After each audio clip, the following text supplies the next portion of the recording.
Rasanya iklim bumi menjadi lebih panas ya di zaman sekarang ini. Emang kalau di zaman lalu seperti apa sih iklim bumi itu?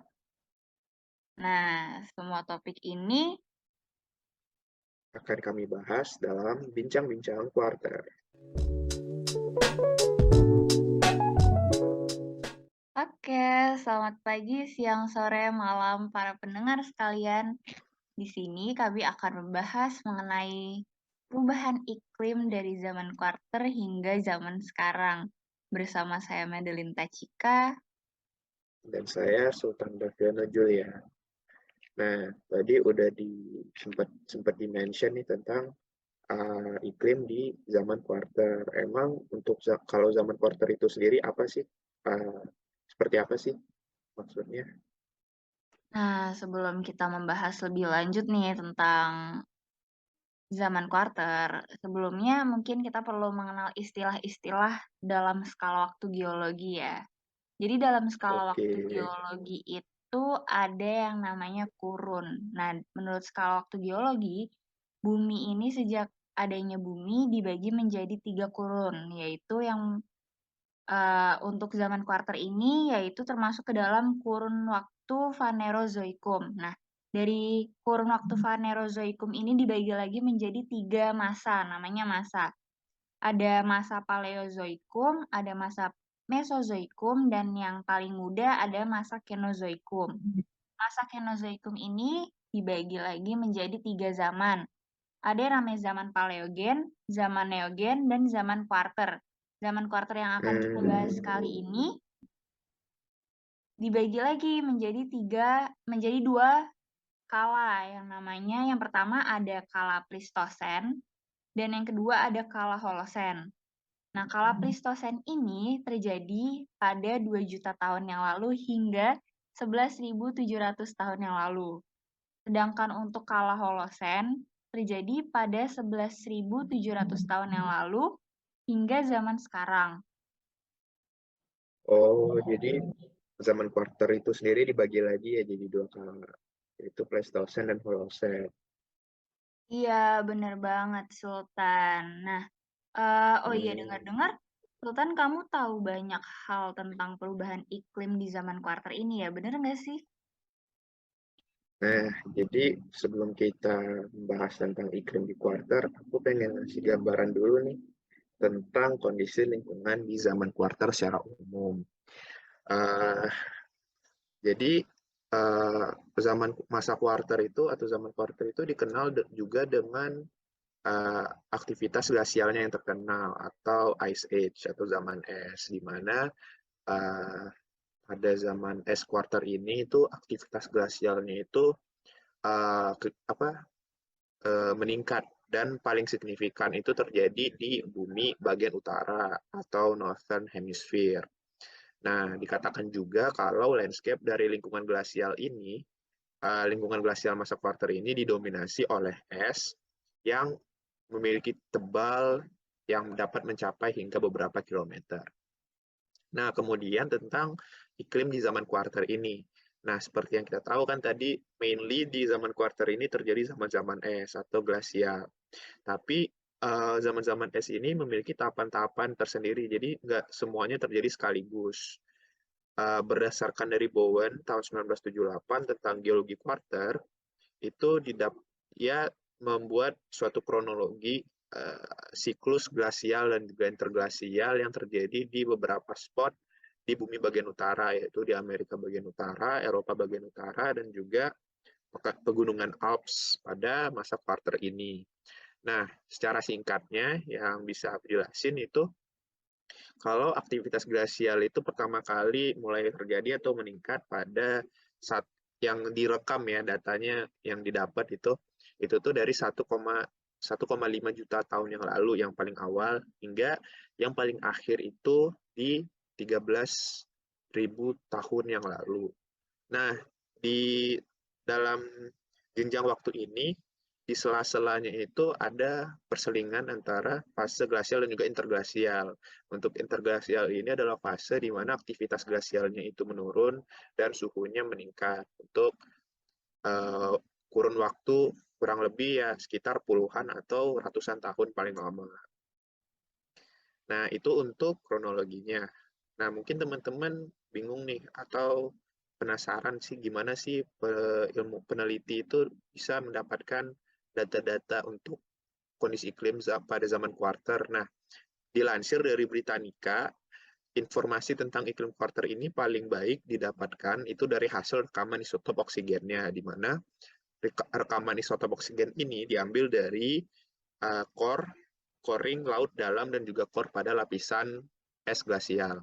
Nah, hasil rekaman isotop ini nantinya akan merepresentasikan perubahan dalam volume es dan juga temperatur pada masa kuarter.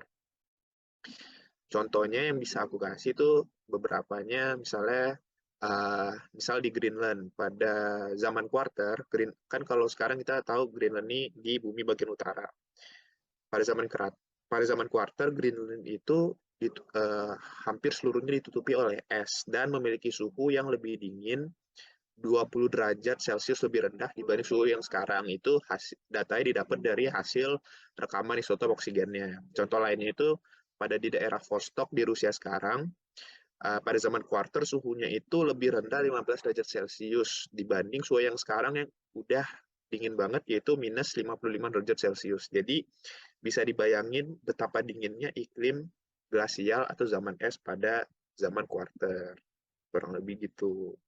Wah, keren banget ya step-stepnya dari hasil coring, terus bisa dapat rekaman isotop oksigen, terus kita bisa tahu di zaman ini tuh iklimnya seperti apa tuh keren banget ya Sultan ya. Benar banget. Keren. Nah, tadi juga sempat di-mention tentang iklim masa kini. Emang apa aja nih, Cik, perbedaannya dengan iklim zaman sekarang? Nah, perubahan iklim sekarang ini nih terus menjadi perhatian buat masyarakat dunia nih.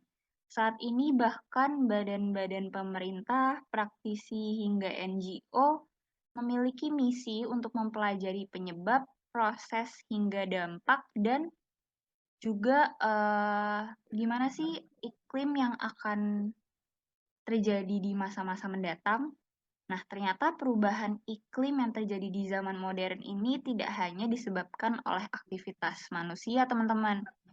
Ternyata Hmm, perubahan iklim yang terjadi di zaman sekarang ini dan zaman dulu itu termasuk ke dalam siklus alam loh. Nama siklusnya biasa kita sebut sebagai siklus Milankovitch. Nah, siklus Milankovitch ini dikemukakan oleh seorang ahli astrofisika berasal dari Serbia yang namanya Milutin Milankovic. Nah, siklus Milankovic ini menjelaskan dampak dari perubahan gerak bumi terhadap iklim bumi selama ribuan tahun lamanya.